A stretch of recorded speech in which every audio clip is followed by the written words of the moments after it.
A'udzubillahi minasyaitonirrajim. Bismillahirrahmanirrahim. Assalamualaikum warahmatullahi wabarakatuh. Alhamdulillahilladzi arsala rasulahu bilhuda wa dinil haqq wal yadhhiruhu ala dini kullih wa kafa billahi syahida.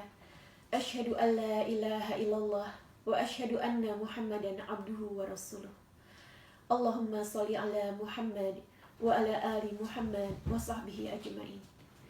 Segala puji dan syukur kita panjatkan kehadirat Allah Subhanahu wa Ta'ala yang telah memberikan kita karunia di masa pandemik ini. Allah Subhanahu wa Ta'ala izinkan kita untuk berjumpa dengan Ramadan, menikmati jamuannya dengan beribadah dan bertakarub kepada Allah Subhanahu wa Ta'ala bersama dengan keluarga. Salawat serta salam semoga tercurah kepada Rasulullah SAW dan para sahabat dan juga para pengikutnya hingga akhir zaman. Dan mudah-mudahan Allah kuatkan kita untuk istiqomah mengikuti beliau, dan Allah pertemukan kita semua di jannahnya dengan beliau. Amin ya rabbal alamin. Pada sesi tadabbur kali ini, saya ingin mengangkat sebuah ayat yang terselip di antara beberapa ayat yang berbicara tentang Ramadan dan puasa. Ayat itu berbicara tentang doa. Surat Al-Baqarah ayat 186. Apabila diterjemahkan, bunyinya adalah, dan apabila hamba-hambaku bertanya kepadamu Muhammad tentang aku, maka sesungguhnya aku dekat. Aku kabulkan permohonan orang-orang yang berdoa apabila dia berdoa kepadaku. Hendaklah mereka itu memenuhi perintahku dan beriman kepadaku agar memperoleh kebenaran.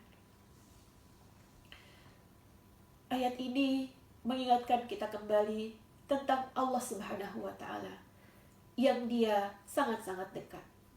Allah Subhanahu wa Ta'ala memberikan pesan kepada nabinya, Nabi Muhammad SAW, bahwa jika ada hambanya yang bertanya tentang Dia, maka jawablah bahwa Ia sangat dekat. Ini adalah sebuah pernyataan yang menunjukkan sebuah kepastian, harapan bahwa pasti hambanya itu akan bertanya tentang Allah Subhanahu wa Ta'ala. Dan kita tahu bahwa siapapun dia, manusia, pada saat-saat ia mengalami keterpurukan, pada saat dia memiliki kebutuhan, biasanya dia pasti akan berdoa. Ketika dia sakit, dia akan berdoa untuk meminta kesembuhan. Ketika dia dirundung masalah, dia akan memohon jalan keluar. Ketika ia tidak punya pekerjaan, maka ia pun akan memohon untuk diberikan pekerjaan. Dan ini meliputi berbagai macam lapisan masyarakat. Tidak pandang kaya dan miskin, tidak pandang usia, dan juga tidak memandang apapun agamanya. Karena setiap manusia pasti memiliki kebutuhan, dan dia akan mencari cara untuk memenuhi kebutuhannya itu. Dan Allah Subhanahu wa Ta'ala menyelipkan ayat ini di ayat-ayat tentang bulan Ramadan untuk memberikan isyarat kepada kita bahwa inilah bulan yang terbaik bagi kita untuk berdoa. Inilah bulan di mana doa-doa itu akan dikabulkan dan kita bisa memohon apa saja. Allah Subhanahu wa Ta'ala melalui Rasulnya juga mengajarkan kepada kita bahwa kehidupan kita senantiasa diliputi dengan doa.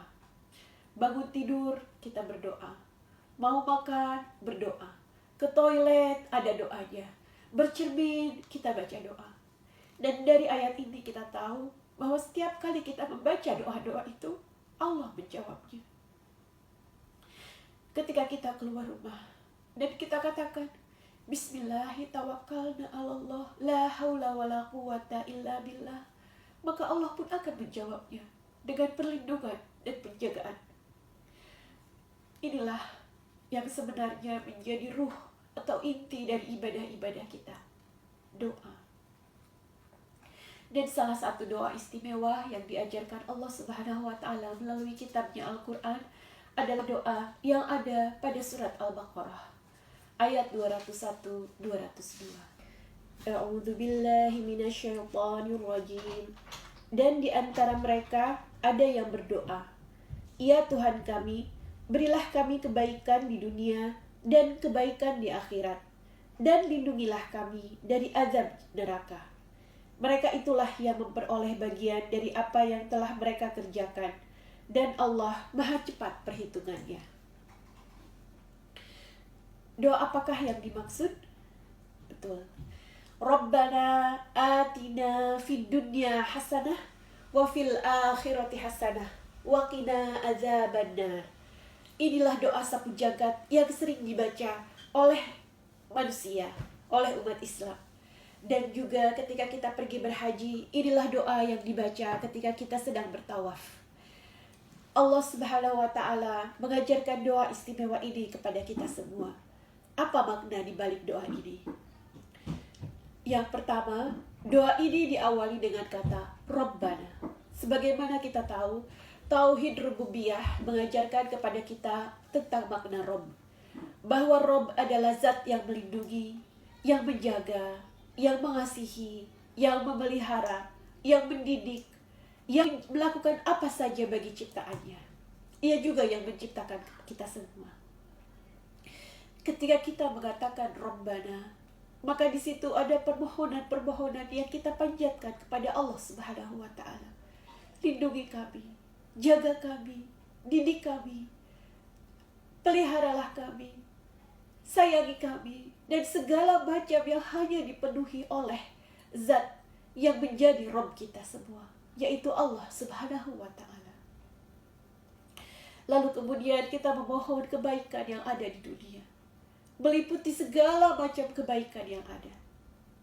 Kesehatan, pasangan yang baik, keluarga yang berbahagia, rumah yang luas, tetangga yang baik, kendaraan yang bisa membawa kita kemana saja, anak-anak yang menjadi penyejuk mata, dan juga apapun segala macam kebaikan yang ada di dunia. Pekerjaan yang sukses, karir yang baik, usaha yang lancar, rizki yang tidak pernah habis dan penuh dengan keberkahan dan sebagainya. Itu semua adalah kebaikan-kebaikan yang ada di dunia.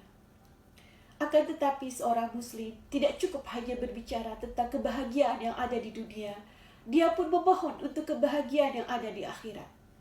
Karena semua orang meminta tentang kebahagiaan di dunia, tapi hanya sedikit yang memohon tentang kebaikan yang ada di akhirat. Iblis saja ketika dia dihukum oleh Allah Subhanahu wa Ta'ala masih sempat berdoa. Dan doa yang ia panjatkan adalah usia yang panjang, minta ditangguhkan. Dan itu hanyalah sebuah permintaan untuk kebaikan di dunia, tapi tidak berlaku untuk di akhirat. Maka di sini Allah Subhanahu wa Ta'ala mengajarkan kepada kita doa untuk mendapatkan kebahagiaan di akhirat. Dan kebahagiaan di akhirat adalah sebaik-baik kebahagiaan, karena di sanalah terdapat surga, dan di sanalah terdapat keridhaan Allah Subhanahu wa Ta'ala. Namun, sebagai catatan, bahwa manusia masuk ke surga dengan kondisi yang berbagai macam. Ketika amal kebaikannya itu lebih banyak dari keburukannya, ketika dia melewati Shiratal Mustaqim dengan sukses, maka dia bisa langsung masuk ke dalam surga dengan cepat dan pergi ke tempat yang tinggi di surga. Akan tetapi ada juga sebagian orang yang dia masih menunggu-nunggu di suatu tempat yang bernama Al-A'raf sampai proses penghisaban selesai, karena amal yang seimbang antara kebaikan dengan keburukan. Dan ada lagi satu golongan manusia yang sebelum dia bisa sampai kepada surga, dia harus melewati tempat yang bernama neraka, mengalami siksaan, mengalami segala macam kesakitan dan kepayahan di sana. Karena amal kebaikannya jauh lebih sedikit daripada keburukan yang ia lakukan selama di dunia. Tentu saja kita tidak bisa dan tidak ingin untuk menjadi orang yang ketiga, karena tidak sedetik pun kita akan sanggup untuk menghadapi ataupun menerima azab jahanam. Tidak sedikit pun tubuh kita mampu untuk merasakan panasnya api neraka dengan makanan dan minuman yang tersedia di sana, yaitu air yang mendidih, nanah, dan juga pohon yang berduri. Maka disinilah kita mohon kepada Allah Subhanahu wa Ta'ala agar melindungi kita dari azab jahanam, dan hanya Allah lah yang mampu melindungi kita. Demikian apa yang bisa saya sampaikan pada kesempatan kali ini. Semoga bermanfaat. Wabillahi taufiq wal hidayah. Assalamualaikum warahmatullahi wabarakatuh.